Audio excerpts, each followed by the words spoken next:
Jets up to the 30, the 20, 10, 5. Torrey Horton back to the end zone. 48-yard play. Guess who? Body up the middle, making another move to the outside. 15, 10, end zone again. Keeps it. Nice move by Brown. He's got space. He's got 6. 35-yard touchdown for Byron Brown. A record-setting night for the South Florida quarterback. Down so far, a little bit of a high snap. Genty right up the middle. Genty has room. Ashton Genty, give him 6. Second and long. Lagar tries to pin it in a row. It does. Rowe stays up. The Suns offense 4-3 wins. Incredible effort for Rowe. The G5 Hive. All G5, all the time. Welcome to the G5 Hive Live. College football is back, baby. We just had week 1, and we're here to bring you G5 college football coverage that you love each and every week. I am Luke Probasco, and I am joined by my co-host this way, Justice. Justice, how was your Labor Day weekend? It's been pretty good. Watching that intro, like Ashton Genty, give him 6 has a totally new meaning this week, right? Like, I mean, Yeah, give him 6 touchdowns. No, give him 6, like give him 6 times. I was out with the family. I guess you would call it a glamping trip. Kid has been wanting to go camping. He wants to, go go camping out in a tent next. So we're going to do that for his birthday here soon. So I did not get to watch as much as I would like to week 1, but I got as much up to date that I could. I asked some questions, reached out to beat reporters about some injuries. So we're going to have that for you coming up soon. Yeah, I mean, it was not a home game for Old Dominion, but obviously I spent a lot of time watching the Old Dominion game. The rain delay, thunder delay, whatever it was, certainly didn't help like get me back to being able to watch other games. But ODU had a watch party that I went to, and it was pretty cool. I got to meet some players' families, and they had raffles. They had a full-sized helmet autographed by Ricky Ronnie. Unfortunately, I did not win that. The guy sitting next to me won it. Kind of a bummer, but and then you just had to look at it the rest of the time, right? Well, they didn't give it to him till the very end, so okay. that was like the last prize. But no, it was a good weekend, and had fun. And I feel like I spent like the last 2 days doing nothing but getting our templates ready for today's show and graphics, and so hopefully it won't take me as long next week to get everything done. But yeah, man, it's been good. It's been fun, and college football's back. Love it. It's going to be gone before we know it. Hi to Billy. What's going on, Billy? Glad you could join us again. Always one of our loyal listeners and supporters, and we greatly appreciate it. And if you're watching us on YouTube, please hit that like and subscribe button. If you're watching us on X, please give us a follow, a like, and a retweet. And if you're listening in podcast form, please rate and review. We're doing good on YouTube. We're crossed the 400 follower mark. Now we're on to 500, and to the moon, man, right to the moon. And good things coming.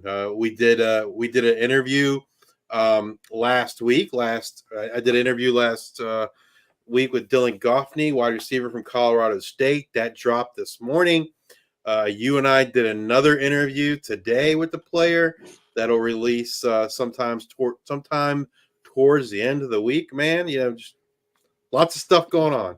Lots of things to be excited for. Now let's turn our eyes to the fantasy football 2020 players. Justice, what is that about? Yeah, and so this year, in the past, it's been solely fantasy football or college fantasy football centric. This year, the 2020 players isn't necessarily like fantasy football centric. These are just the top producers in G5, whether it be quarterbacks, running backs, receivers, tight ends, which we did a year ago.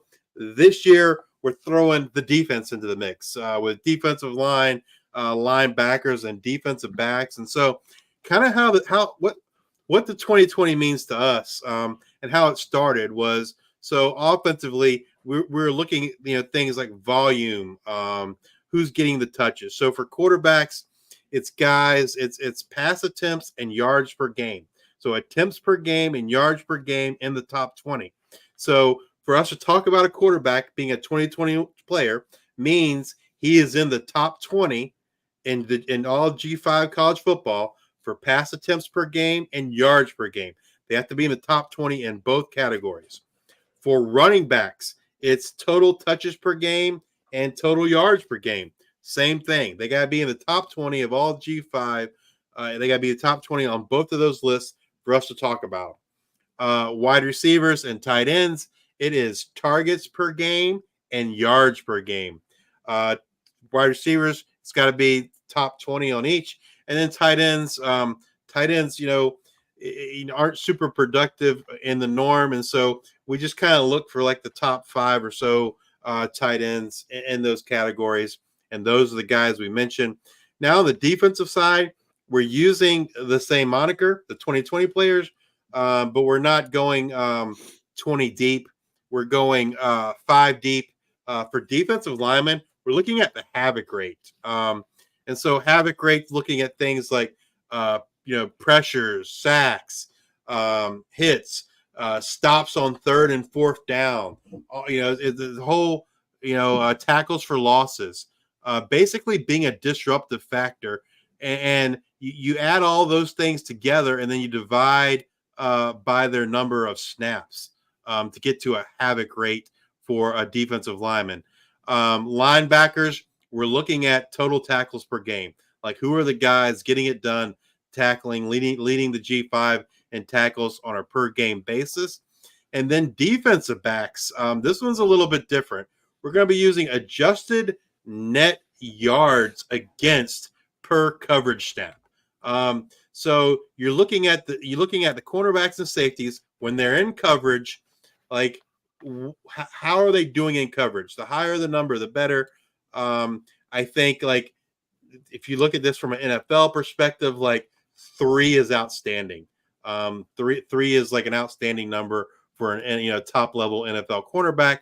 And so, kind of giving the defensive back some loves.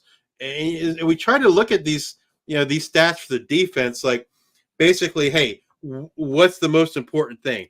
The most important thing we feel like for a defensive line is, causing that havoc, causing that pressure. So, we calculate the havoc rate. Linebackers, we need them soaking up those tackles. So we're looking at tackles, and then DBs. We want to see, like, who are the best guys in coverage. And so these are the stats that we kind of chose for those guys. And we'll be talking about 5 of each position on the defensive end. And, so that's kind of where the 2020 players come from. We're not going to be sitting here repeating stats. We're just going to kind of talk about the players more in general. If you have specific questions, feel free to hit us up. But yeah, so that's kind of the 2020 players. Defensive guys are new this year, and hopefully you guys enjoy it. So let's get started here with our quarterbacks. What we got, Luke? All right, so we've got 10 of them. We've got QB JC French, Georgia Southern. We've got Gio Lopez, South Alabama. Jalen Raynard, Arkansas State. Chandler Morris, North Texas. Owen McCowan, UTSA. Joey Aguilar, App State. Jake Garcia, East Carolina. Mikey Keene, Fresno State. Ben Wooldridge, Louisiana. And Emmett Brown, San Jose State. So of these 10 guys, I just kind of want to talk about a little bit about, touch on a little bit on all of them. So JC French obviously gets the start. He's actually number 9 in rush attempts and 16 in pressure. And he had 16 pressures in week 1, which is 3rd in all of the G5. So I will say that 9th in rushing attempts, the 9th in rushing attempts is of these 10 guys here. So while of those 10 guys, he is at the top of the yardage and attempts, he's not giving you a lot in the rushing department right now. I'm going to double check that because that doesn't sound right. JC French, probably number 9 altogether. When you're doing the running backs, Probably all G5 would be my guess. Yeah. I'd have to go back and look at that Quarterbacks. now.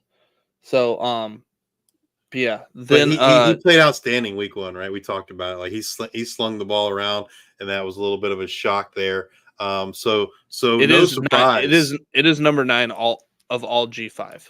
Yep. The one thing I point out on this graphic, if you're watching on YouTube, so we have them ranked 1 through 10, and that's ranked. That's their ranks in terms of pass attempts for these 10 guys.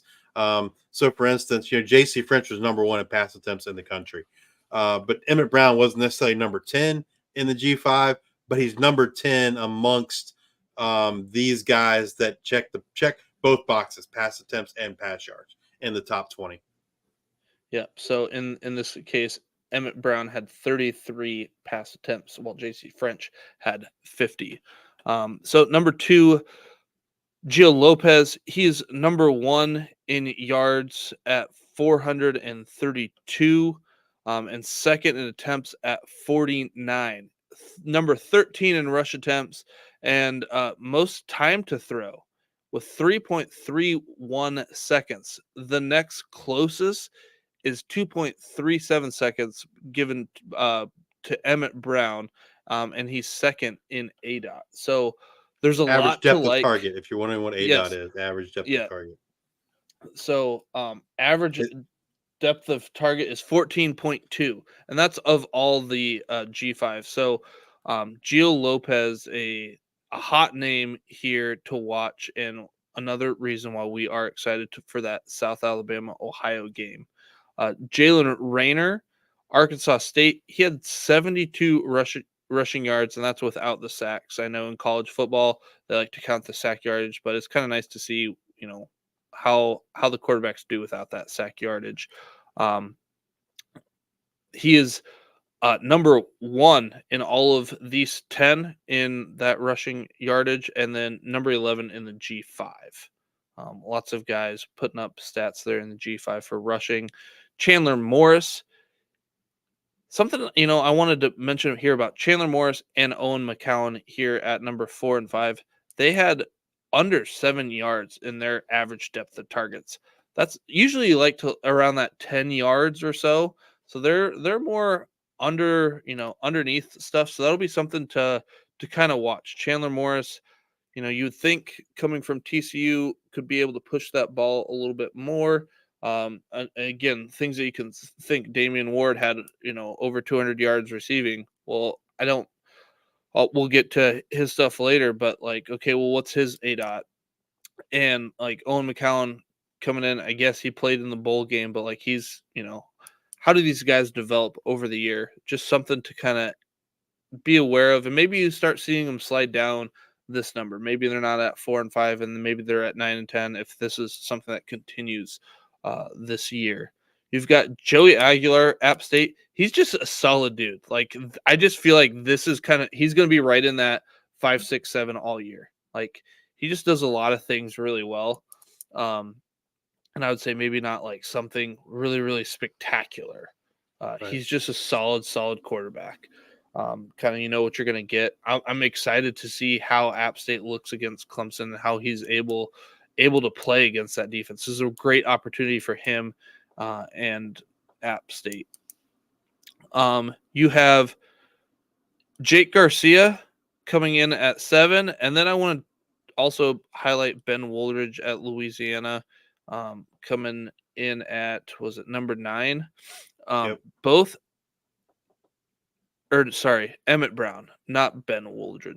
Emmett Brown. They both had 3 turnover-worthy plays, which were the highest amongst these 10 players. That's been a knock on Joey Aguilar from a year ago. So, good to see that he wasn't at tops of that list this year, at least yet anyway. Yeah, at least not yet. Joey Aguilar, his turnover-worthy plays, a goose egg, a 0. So pretty good there. Then Ben Woolridge, he was last in pressures with 3. So that O-line kept him upright, which trying to remember who they played. I think it was an FCS school. I believe you are correct. So like he had less than 3 pressures, which was, I don't know, Still probably good, one of right? the, Regardless of who you play, it's still pretty good. They played Grambling Grambling. in So week one. I envision like those pressures are going to go up as we get into conference play. And then again, Mikey Keene, a solid guy. He's there at 8. I kind of expect him to be in that 5 through 8 frame. Michigan's defense, that front 7 is pretty good. And he held his own. I mean, they weren't like light up the scoreboard type stats, but good enough to keep Fresno State in that game for a large portion of it. And then hats off to Fresno State's defense. Granted, they didn't get a lot from the quarterback play there at Michigan, but Fresno State held their own in that game Saturday night. But again, Mikey Keene, Joey Aguilar, just these solid guys. The other thing to mention here with Mikey Keene is that second year in this offense. Same with Joey Aguilar, as he was a transfer last year, and kind of came on for, was it Ryan Berger? Yep. Got injured week 1, got kind of thrown into it. So, I expect big things from both Joey Aguilar and Mikey Keene this year. All right, let's move over to the running backs. All right. And then one thing I wanted to mention with Emmett Brown, he had the largest ADOT, average depth of target, with 15.9. And then the least amount of rushes, he only had 1 rush. So going to throw the ball, going to throw it deep. Nick Nash should be in for quite the year. Moving over to the running backs, Marquez Cooper, man, we probably should have seen this coming, right? A true freshman starting at quarterback there for the Aztecs, and Danny O'Neill. Marquez Cooper, a veteran. He's been in this Sean Lewis offense before, was productive in this Sean Lewis offense, and he certainly led the way here for the Aztecs in week 1. Yeah, he's leading the G5 in touches per game with 30. Number 2, Ismail Mahdi, favorite of ours, friend of the show. We interviewed Ismail back in, I don't know, January, I think. February timeframe, somewhere around there. There's a lot of questions about whether he would be, sharing that backfield more, right? With all the talented running backs and depth there they have. And I think that answer was a resounding no, it seems like, right? Based on what we saw here in week 1. Second in touches per game at 29. He again had an outstanding year, and look for him to be a big part of this Texas State Bobcat offense here in 2024. Honestly thought that there would be more of a running back split there in this offense. Yeah, I think everybody did. Especially in week 1, but he is second in touches per game with 29. But the thing that, stood out to me, that he only had 1.43 yards after contact. So it's kind of like get hit and go down type thing, which, given his size, makes sense. But yeah, I definitely thought this Texas State team really threw me for a loop week 1. Thought they would, you get another quarterback that comes in there, and then Ismail Mahdi not really sharing that backfield at all here week 1. Number 3, this is a bit of a surprise. He's up this high, and he's kind of the lone bright spot, if you will, for the Colorado State Rams week 1 versus Texas, and that's running back Justin Marshall. Had a good game there for Colorado State in that blowout loss to Texas. He's 3rd in touches per game for the Rams. So if he could do that against Texas, just kind of wait to see what he can do when he wants to get into conference play in those Mountain West defenses. Yeah, 2.04 yards after contact against Texas. Yeah, we'll see how this season goes for Justin Marshall. And no one's surprised. They're probably surprised he's not number 1. But no surprise, he's in the 20. He's a 2020 guy, and that's Ashton Genty. Also, just once again, the 2020 guys for running back, we have it down there at the bottom. That's total touches and total yards on a per game basis. They got to be in the top 20 in both of those categories to make it to our list. But Ashton Genty, just he's a man amongst boys. Sometimes it looks like, right? And he is first in yards after contact with 8.05. Damn, like it, pretty awesome. That's pretty stout. So, number 5, man, is a surprise. It's a true freshman, Ahmad Hardy, UL Monroe.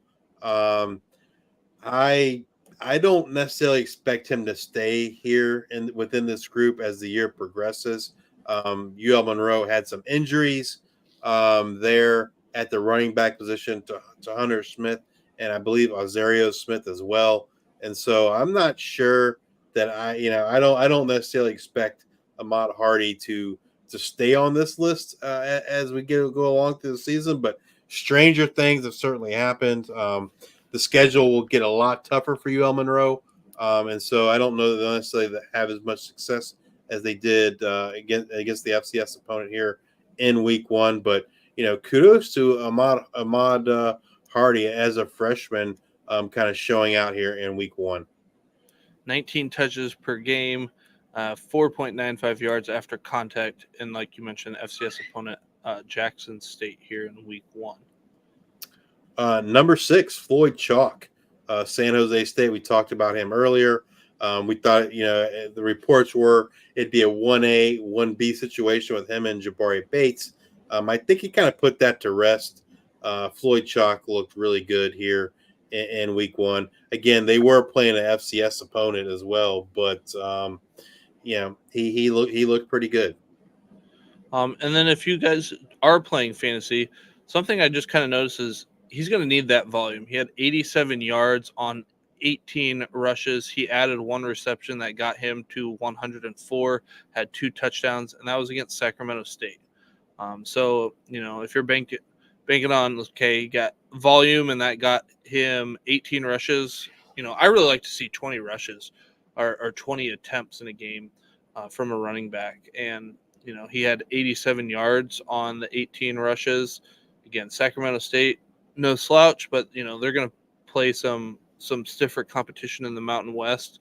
You might be disappointed. I know some people are out there running on waiver wires to pick up Floyd Chalk. Just something to keep in mind when you're, from a fantasy football perspective, looking at that stuff. Number 7, Anthony Tyus. We talked about him earlier. Had that outstanding game there for Ohio versus Syracuse. But we do, we like Luke said, we expect it's going to be a hot hand approach. So it'll be interesting to see, how he does this week in that game against South Alabama, and is he the one with the hot hand, or is it Ricky Hunt Jr.? But Tyus looked really, really good Week 1 versus Syracuse. And there was only one player who had more forced missed tackles in the G5 than Ashton Genty, and it's Anthony Tyus. He had 14 compared to Genty's 11. So that's kind of, if you didn't get to watch him, think of Ashton Genty and hey, he was just a little bit better this week in terms of making people miss. So that was number 1 for this list and number 1 in the G5. And then rounding out our running back group here is Mr. Reliable, Quentin Cooley, down there at Liberty. Their offense is super efficient. They as we expected, Billy Lucas is healthy, and so we saw a good amount of rotation there, sharing the backfield there with Quentin Cooley. But Quentin Cooley was still productive for the Flames here in Week 1. And then, like Justice mentioned, these are in rank of total touches. So Cooley was last with 16. He had 7 missed tackles forced and 3.81 yards after contact. Let's move over to our receivers. And boy, do we've got a list for you in receivers having a breakout week one. We are going to start number one, Nick Nash, San Jose State. He had the highest ADOT average depth of target with 17.4. We've got number two, Damon Ward, North Texas. He leads the group in yards with 230 yards receiving. His ADOT was 13.1. So while we talked about Chandler Morris not having a very high ADOT, when he was targeting Damon Ward, that was double his ADOT from the whole game. Then we've got wide receiver Coleman Owen from Ohio. 10 receptions on 14 targets, an ADOT of 11.4. You like to see that over that 10 yards there. And then, hey, Justice, somebody from Old Dominion makes the list. You had Isaiah Page, 8 receptions on 14 targets in week one. You talked about how you have heard this offense you kind of take a step in year two, and mainly those wide receivers with a lot of their choice routes, figuring out exactly what they need to do. You kind of heard a lot of year one, a lot of the wide receivers kind of picking the wrong thing or all picking the same thing. All Maybe picking the deep routes, and then leaving the quarterback kind of out to dry. No one going short, and so the quarterback getting a lot of sacks. So yeah, he was third in targets and eighth in yards. So The maybe this is maybe something that we see, and people are maybe curious on that Isaiah Page is here. He might stick around if this is something that I, is starting to click. I mean, I think he's going to get the receptions, right? I think, but I don't. I don't necessarily think he's going to get the yards that he did in week one. He caught I don't know, like 70-yard pass, I think it was for a touchdown, and so that's where the bulk of Isaiah Page's yards came from. I don't necessarily know that I see that in his future every week. I do expect him to lead Old Dominion in terms of receptions. But I don't know that he's going to get that 70-yard pass once a week to kind of bolster those yard numbers. But he's certainly going to get targeted a lot. He's certainly going to get a lot of receptions. And then we've got Jamal Pritchett, South Alabama, 9.9 yak per reception, which leads the G5 in yak per reception for this group here. I'm going to double check. That might be all of the G5. Give me a quick second. And it is not. There's a couple people with one catch for 79 yards. So Yeah. that was definitely just of this group itself. But like you mentioned, 197 yards in that game against North Texas. We almost had a game with 2 quarterbacks thrown over 400, 2 receivers over 200. Then we move over to Corey Rucker at Arkansas State. He is third in Back from the ADOT. dead, man. Back from the dead. Third in ADOT with 13.9. Jalen Moss, Fresno State, tied for the least amount of receptions, 6, but he has 14.4 in ADOT, which is second in this group. And he did that against Michigan. I mean, Michigan has no slouches. The In Michigan comparison defense is legit. That is so it makes me very, very excited for again Mikey Keene and Jalen Moss and what is in store for the Bulldogs here in 2024. Again, he only had the 6 receptions, but this might be the floor game here. Then we have Dante Ross, Troy, 4th in ADOT with 13.8. You've got Caden Robinson, Appalachian State, solid showing, 8.38 out. We want to see that closer to 10. But like I said, he was 8 for 10 interceptions, 103, no touchdown. Probably gets a touchdown. I don't know. Just seemed like he had a touchdown every single week last year. But he's just a solid. App State's just going to be the solid team. Like I said, I'm very, very excited to see Clemson. And then we've got wide receiver from Kent State, Luke Floria. He is tied for last in receptions with Jalen Moss at 6. So he is, just making the list here. Number 13 in target ranks, tied with several others. Number 13 in yards ranked. But what stands out is that 10 targets in week 1, 6 receptions, 104 yards, 1 touchdown, ADOT of 12.1, 8.7 yak per reception. Not a name you're familiar with. Might be one to pay attention to. All right, let's move over here to the tight ends, and as I said earlier, Bowden Grown kind of led this tight end group here in terms of targets here in week 1 for the G5 anyway, with 8 targets. EJ Warner throws to their tight ends a lot at Temple, and they lost Luke McCaffrey, and we kind of suspected that, hey, maybe there isn't a receiver that steps up. It'll be Bowden Grown and Dean Connors kind of picking up that slack. And so Dean Connors kind of did that here in week 1. I'm sorry, Bowden Grown did that here as well as Dean Connors in week 1 with 8 targets. He had 5 catches, 43 yards. I think it's kind of what we expected here from Bowden Grown. Now, number 2, I don't think anyone saw this one coming. Tight end Colin Weber at Charlotte. Like Luke mentioned, Max Brown was throwing it around. Didn't necessarily have a lot of yards, but had a lot of pass attempts. And Colin Weber actually tied Bowden Grown in terms of targets there with 8 targets. He caught 6 balls for 45 yards. So, tight ends are always you're always looking for production from tight ends, and so Colin Weber kind of interested to see what he can do. Can he keep it up here in week 2? Number 3, Grayson Barnes, Northern Illinois. In terms of passing, really shocked me. Right, Ethan Hampton had a pretty high. I think he was almost, if he wasn't over, he was close to 300 yards, which is a little bit of a shock for that Northern Illinois offense. There, usually they're a smash mouth, play good defense kind of team. But Grayson Barnes here was a beneficiary there of that. He had 6 targets and 5 catches, 95 yards and a touchdown.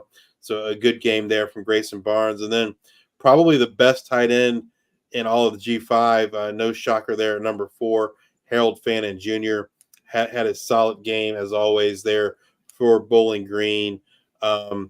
Be interested to see if they try to get him involved more in the passing game. The rushing game. It always seems like, they always try to, give him a couple carries, throughout a game. And so be interested to see if that will continue here in 2024 for Harold Fannin Jr. And then number 5, another surprise, tight end Dorian Fleming, Georgia State. Georgia State is a team that could always be, in a negative game script in terms of, being behind and having to pass the ball a lot. And so Dorian Fleming could benefit from that. He had 5 targets, 4 catches for 68 yards and a touchdown here for the Georgia State Panthers. All right, moving on to the defensive line. As I said, for defensive line, we're kind of looking at havoc rate. Havoc rates is a real long calculation, but it takes into account sacks, QB hits, QB hurries, tackles for loss, stops on 3rd and 4th down, and that's all divided by the number of defensive snaps that a guy plays. And so, no shock here. Mike Green is number 1 in terms of havoc rate for defensive linemen. Mike Green from Marshall was my defensive player of the week. His havoc rate is a 0.24. So a great game here, week 1 from Mike Green. Number 2, defensive tackle. And so it's kind of, he's the only defensive tackle on this list. You don't necessarily think of defensive tackles in terms of pressures, but East Carolina defensive tackle Deonta Johnson got it done here week 1 I'll be interested to see what he can do against Old Dominion. I get to see that game in person here in week 2, but he had a havoc rate of 0.22. Next up, defensive end Jesse Evans, Louisiana Tech, havoc rate of 0.22. Number 4, Ben Bell. Ben Bell's someone we've talked about on this show a couple times.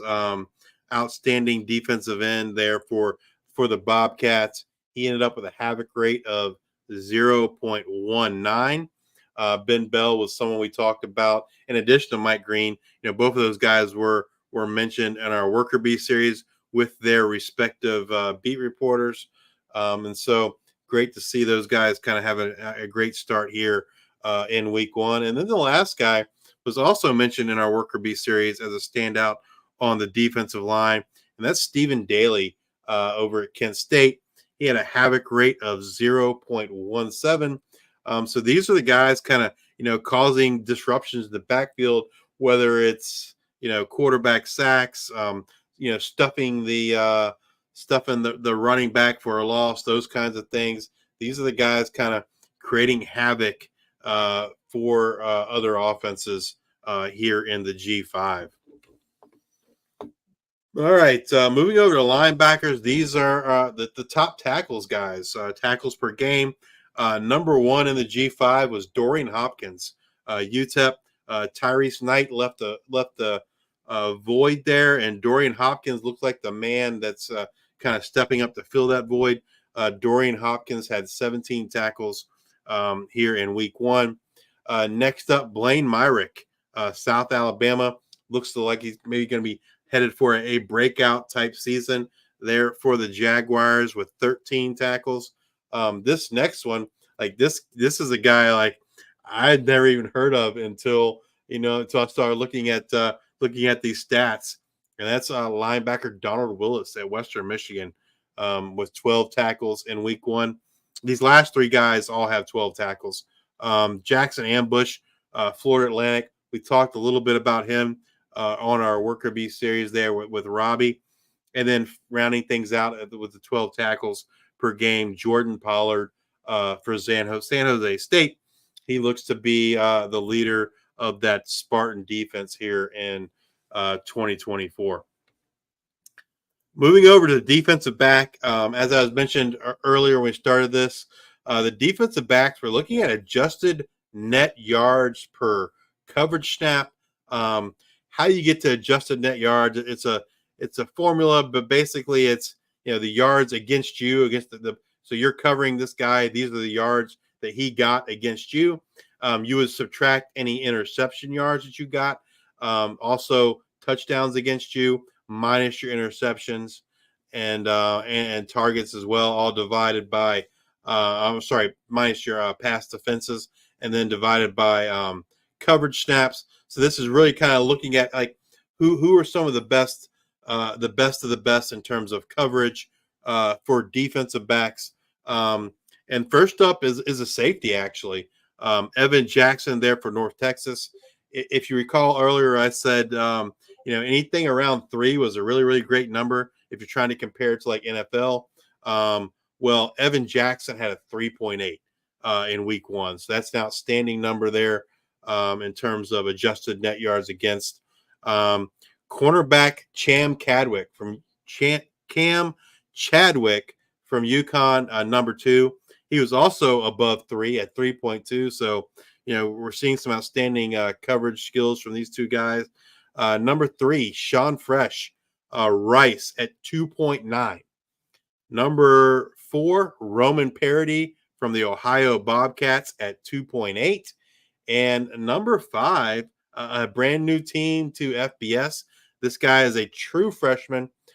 Safety Isaac Paul, Kennesaw State, had an outstanding game week 1, and he comes in with a 2.7. So you remember I said 3 is considered really good. Well, all 5 of these guys were either above or really, really close to 3. So look out. We'll see how this kind of plays out for the season. But kudos to these 5 guys for their coverage skills here in week 1 of the 2024 season. All right. Well, that's going to do it for us this week. Come back and join us next week as we discuss what happened in week 2, as well as look forward to week 3 of the 2024 season. And as always, bring you up to date on all the latest news and the happenings in the world of G5 college football. If you're watching us on YouTube, please hit that like and subscribe button. If you're watching on X, please give us a retweet, like, follow, and if you're listening to us on Apple Podcasts or Spotify, please subscribe and leave those 5-star ratings and reviews. Thank you all for your support, and until the next time, we are the G5 Hive.